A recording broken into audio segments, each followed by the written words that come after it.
Hi hello ನಮಸ್ಕಾರ, welcome back to my channel. It's ರಂಗಾದ Rangoli channel. ಎಲ್ಲ ಹೇಗಿದ್ದೀರಾ? ಐ ಹೋಪ್ ಎಲ್ಲರೂ ತುಂಬಾ ಚೆನ್ನಾಗಿದ್ದೀರಾ ಅಂತ ಭಾವಿಸ್ತಾ ನಾನು ಕೂಡ ತುಂಬ ಚೆನ್ನಾಗಿದ್ದೀನಿ. ಇವತ್ತು ಎಲ್ಲರೂ ಆಲ್ರೆಡಿ ತಮ್ಮನೇಲಿ ನೋಡೇ ಇರ್ತೀರಾ, ಧನುರ್ಮಾಸದ ಬಗ್ಗೆ ಮಾತಾಡಬೇಕು ಅಂತ ಬಂದಿದ್ದೀನಿ. ಜೊತೆಗೆ ನನ್ನ ರಂಗೋಲಿ ಕೂಡ ಇರುತ್ತೆ.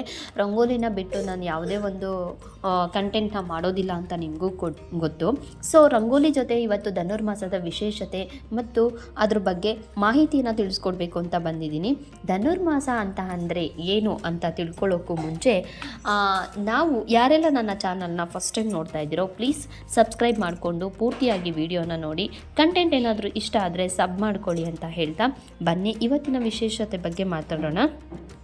ಧನುರ್ಮಾಸ ಇದೇ 16ನೇ ತಾರೀಕು ಅಂದರೆ ಡಿಸೆಂಬರು ಮಂಗಳವಾರ ಶುರುವಾಗುತ್ತೆ. ಸೊ ಮಂಗಳವಾರದಿಂದ ಜನವರಿ 14ನೇ ತಾರೀಕು ಮಕರ ಸಂಕ್ರಾಂತಿವರೆಗೂ ಧನುರ್ಮಾಸ ಇರುತ್ತೆ ಅಂತಲೇ ಹೇಳ್ಬೋದು.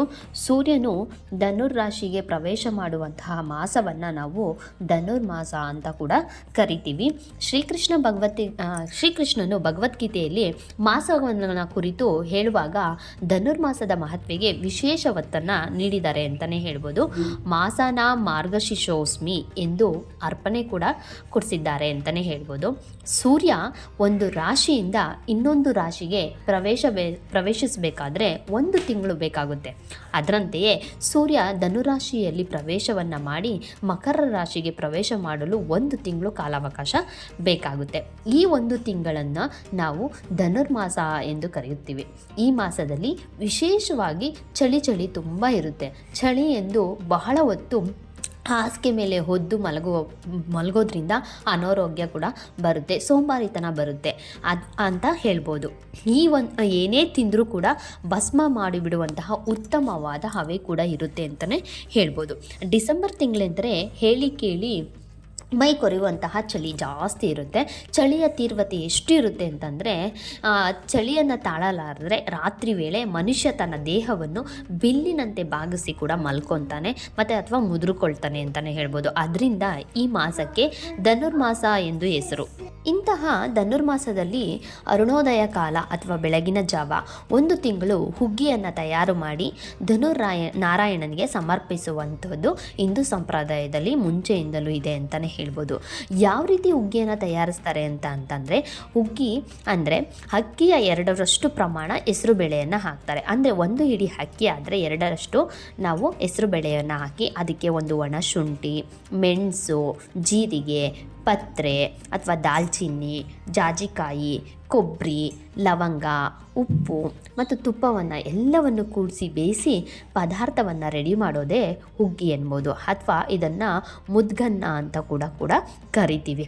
ಧನುರ್ಮಾಸದಲ್ಲಿ ದೇವರ ಪೂಜೆಗೆ ವಿಶೇಷ ನೈವೇದ್ಯ ಪ್ರಸಾರಕ್ಕೆ ಮುದ್ಗನ್ನವನ್ನು ಅಥವಾ ಹುಗ್ಗಿಯನ್ನು ನಾವು ಸಮರ್ಪಣೆ ಮಾಡ್ತೀನಿ ಅಂತಲೇ ಹೇಳ್ಬೋದು. ಯಾಕೆ ಅಂತ ಅಂದರೆ ಇದಕ್ಕೆ ನಾನಾ ಕಾರಣಗಳುಂಟು. ಮನುಷ್ಯ ಶುದ್ಧ ಸೋಂಬೇರಿಯಾಗಿರ್ತಾನೆ. ಶಾಸ್ತ್ರದ ಕಟ್ಟುಪಾಡುಗಳಿಲ್ಲವಾದರೆ ಮನುಷ್ಯ ಬಿಸಿಲು ಮೈಸೋಕುವವರೆಗೂ ಹೊದ್ದ ಕಂಬಳಿಯಲ್ಲಿ ಮುಸ್ಕನ್ನು ಸರಿಸುತ್ತಲೇ ಇರಲಿಲ್ವಂತೆ.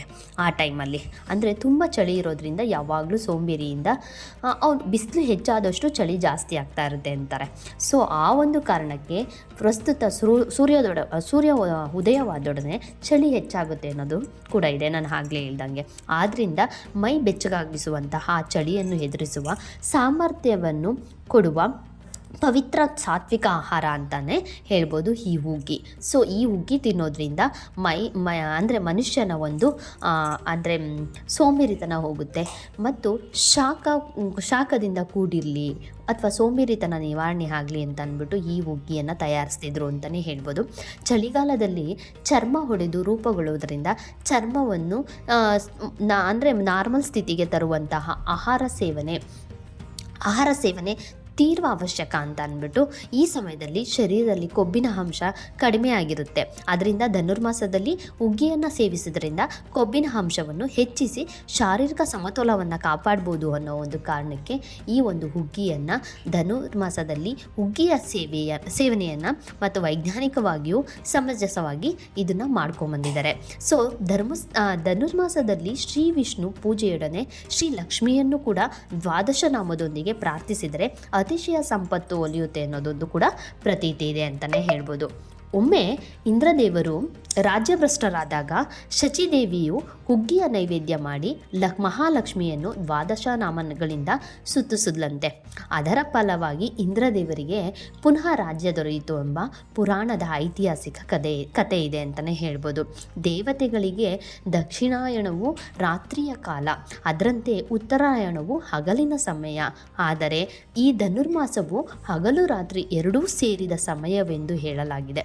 ಸೊ ಬ್ರಾಹ್ಮಿ ಮುಹೂರ್ತದಲ್ಲಿ ಯಾರು ಎದ್ದು ಸ್ನಾನ ಮಾಡಿ ಭಗವಂತನನ್ನು ಪೂಜಿಸಿ ಹುಗ್ಗಿಯನ್ನು ಸಮರ್ಪಿಸುತ್ತಾರೋ ಅವರ ಭೀಮಾಶಯಗಳು ಅಂದರೆ ಅವರಿಗೆ ಕೋರಿಕೆಗಳು ಬೇಗ ಅಕ್ಷಯವಾಗುತ್ತೆ, ಬೇಗ ನೆರವೇರುತ್ತೆ ಅನ್ನೋದೊಂದು ಪ್ರತೀತಿ ಇದೆ. ನಕ್ಷತ್ರಗಳು ಕಾಣುವ ಸಮಯ ಉತ್ತಮ ಪೂಜಾ ಫಲ ಅಂತಲೇ ಹೇಳ್ಬೋದು. ಅವು ಮರೆಯಾದರೆ ಮಧ್ಯಮ, ಮುಂಜಾನೆಯು ಮೊಂಬೆಳಕು ಮೂಡಿದ್ರೆ ಹದಮ ಕಾಲ ಅಂತ ಕೂಡ ಕರೀತಾರೆ. ಮಧ್ಯಾಹ್ನವಂತೂ ವ್ಯರ್ಥ ಅಂತಲೇ ಹೇಳ್ಬೋದು. ಭಾಗವತದಲ್ಲಿ ಗೋಪಿಯರ ಕಾತ್ಯಾಯಿನಿ ವ್ರತವನ್ನು ಕುರಿತು ಏನಂತ ಹೇಳಲಾಗಿದೆ ಅಂದರೆ, ಧನುರ್ಮಾಸದ ಮುಂಜಾವಿನಲ್ಲಿ ಮಾಡುವ ವ್ರತದ ಫಲವು ಭಕ್ತರಿಗೆ ವಿಧಾನವಾದ ಇಷ್ಟಾರ್ಥವನ್ನು ಕೊಡುತ್ತದೆ ಎಂಬುದು ಸೂಚಿಸಲಾಗುತ್ತದೆ. ವ್ರತದ ವಿಧಿಯನ್ನು ಗೋಪಿಯಕರು ಕೂಡಿ ನಂದಗೋಪನ ಮಗನಾದ ಶ್ರೀ ಕೃಷ್ಣ ಪರಮಾತ್ಮನನ್ನು ಪತಿಯಾಗಿ ವರಿಸಲು ಈ ವ್ರತವನ್ನು ಮಾಡಿದ್ರಂತೆ. ಅಂತಹ ಪರಮಾತ್ಮನನ್ನೇ ದೊರಕಿಸಿಕೊಡುವುದು ಮಾಸವಾಗಿದ್ದರಿಂದ ಶೈವ, ವೈಷ್ಣವ, ಶಾಕ್ತ ಎಂಬ ಭೇದವಿಲ್ಲದೆ ಎಲ್ಲರಿಗೂ ಕೂಡ ಎಲ್ಲ ದೇಗುಲಗಳಲ್ಲಿಯೂ ಧನುರ್ಮಾಸದ ಆಚರಣೆಗಳನ್ನು ನಡೆಸ್ತಾರೆ ಅಂತಲೇ ಹೇಳ್ಬೋದು. ಅಂದರೆ ಶ್ರೀಕೃಷ್ಣ ಪರಮಾತ್ಮನನ್ನೇ ಒಲಿಸಿಕೊಂಡಂತಹ ಒಂದು ಕಾಲವನ್ನು ತುಂಬ ಪ್ರತೀತಿ ಇದೆ, ತುಂಬ ಒಂದು ಪ್ರಾಮುಖ್ಯತೆಯನ್ನು ಕೊಟ್ಟಿದ್ದಾರೆ ಅಂತಲೇ ಹೇಳ್ಬೋದು. ಧನುರ್ಮಾಸದ ಪೂಜೆ ನೈವೇದ್ಯ ನಿಯಮವನ್ನು ತಿಂಗಳುದ್ದಕ್ಕೂ ಪ್ರತಿದಿನ ನಡೆಸಬೇಕೆಂದು ವಿಧಿವಿಲಾಸವೇನೂ ಇರಲಿಲ್ಲ. ಪ್ರತಿದಿನ ಮಾಡಲೇಬೇಕು ಅನ್ನೋದೇನಿಲ್ಲ. ಒಂದೇ ಒಂದು ದಿನವಾದರೂ ಕೂಡ ಧನುರ್ಮಾಸವನ್ನು ನಡೆಸಿದ್ರೆ ತೃಪ್ತಿ ಪಡೆಯುವುದಂಟಂತೆ. ಅಂದರೆ ನಾವು ಅಂದ್ಕೊಂಡಿದ್ದು ಒಂದೇ ಒಂದು ದಿನವಾದರೂ, ತಿಂಗಳ ಉದ್ದಕ್ಕೂ ನಾವು ಧನುರ್ಮಾಸವನ್ನು ಮಾಡೋಕ್ಕಾಗಲಿಲ್ಲ ಅಂದ್ರೂ ಒಂದೇ ಒಂದು ದಿನವಾದರೂ ನಾವು ಧನುರ್ಮಾಸವನ್ನು ಮಾಡಿದ್ರೆ ಅದಕ್ಕೆ ನಾವು ದೇವರಿಗೆ ಪ್ರಾಪ್ತರಾಗ್ತೀವಿ ಅಥವಾ ನಾವು ಅಂದ್ಕೊಂಡಿದ್ದು ನೆರವೇರುತ್ತೆ ಅಂತಲೂ ಕೂಡ ಪ್ರತೀತಿ ಇದೆ. ಮೋಷ್ಟ ಮಾಸದಲ್ಲಿ ಬರುವಂತಹ ಮುಕ್ಕೋಟಿ ದ್ವಾದಶಿ ಎಂದು ಧನುರ್ಮಾಸದ ಕೃತಾರ್ಥನೆಯ ಸಮಾಧಾನವಾದ ತಾಳುವರು ಅಂತಲೇ ಹೇಳ್ಬೋದು. ತಿರುಪತಿಯ ತಿಮ್ಮಪ್ಪನಿಗೆ ಸಲ್ಲುವ ವೈಕುಂಠ ಏಕಾದಶಿ, ಮುಕ್ಕೋಟಿ ದ್ವಾದಶಿ ಪೂಜಾ ಕೈಕರ್ಯಗಳು ವೈಶಿಷ್ಟ್ಯಪೂರ್ಣವಾದುದು ಅಂತಲೇ ಹೇಳ್ಬೋದು. ಬಹಳ ಜನರು ಮಾಸ ಅಥವಾ ದಿನಗಳಿಯನ್ನು ಲೆಕ್ಕಿಸದೆ ತಮಗೆ ಬೇಕಾದ ಸಮಯದಲ್ಲಿ ಎಲ್ಲ ಕೆಲಸಗಳನ್ನು ಪ್ರಾರಂಭಿಸ್ತಾರೆ ಅಂತಲೇ ಹೇಳ್ಬೋದು. ಇನ್ನು ಕೆಲವರು ಅರ್ಧ ಆ ಕಡೆ ಇನ್ನರ್ಧ ಈ ಕಡೆ ಇರ್ತಾರೆ. ಅಂದರೆ ಅವರು ತಮ್ಮ ಅನುಕೂಲಕ್ಕೆ ತಕ್ಕಂತೆ ಎಲ್ಲವನ್ನು ಅನುಸರಿಸ್ತಾರೆ ಅಂತಲೇ ಹೇಳ್ಬೋದು. ಮತ್ತು ಕೆಲವರು ತಮ್ಮ ಮನೆಯ ಪುರೋಹಿತ ಏನು ಹೇಳ್ತಾರೋ ಅದನ್ನು ಚಾಚು ತಪ್ಪದೆ ಪಾಲಿಸ್ತಾರೆ ಅಂತಲೇ ಹೇಳ್ಬೋದು. ಅವರು ರಾಹುಕಾಲ, ಯಮಗಂಡ ಕಾಲದಲ್ಲಿ ಕೆಲಸ ಪ್ರಾರಂಭಿಸೋದಿಲ್ಲ. ವಾಸ್ತು ಪ್ರಕಾರ ಸರಿಯಾದ ದಿಕ್ಕಿನಲ್ಲಿ ನಿಂತು ಅಥವಾ ಕುಳಿತುಕೊಂಡು ಕೆಲಸ ಶುರು ಮಾಡ್ತಾರೆ. ಧನುರ್ಮಾಸವನ್ನು ಶೂನ್ಯ ಮಾಸವೆಂದು ಅನೇಕರು ತಪ್ಪು ತಿಳ್ಕೊಂಡಿದ್ದಾರೆ. ಧನುರ್ಮಾಸ ಎಲ್ಲ ಕೆಲಸಕ್ಕೂ ಬಹಳ ಶ್ರೇಷ್ಠವಾದ ಮಾಸ ಅಂತಲೇ ಹೇಳ್ಬೋದು. ಧನುರ್ಮಾಸವನ್ನು ಮಾರ್ಗಶೀರ್ಷ ಮಾಸವೆಂದು ಕೂಡ ಸಹ ಕರೀತಾರೆ.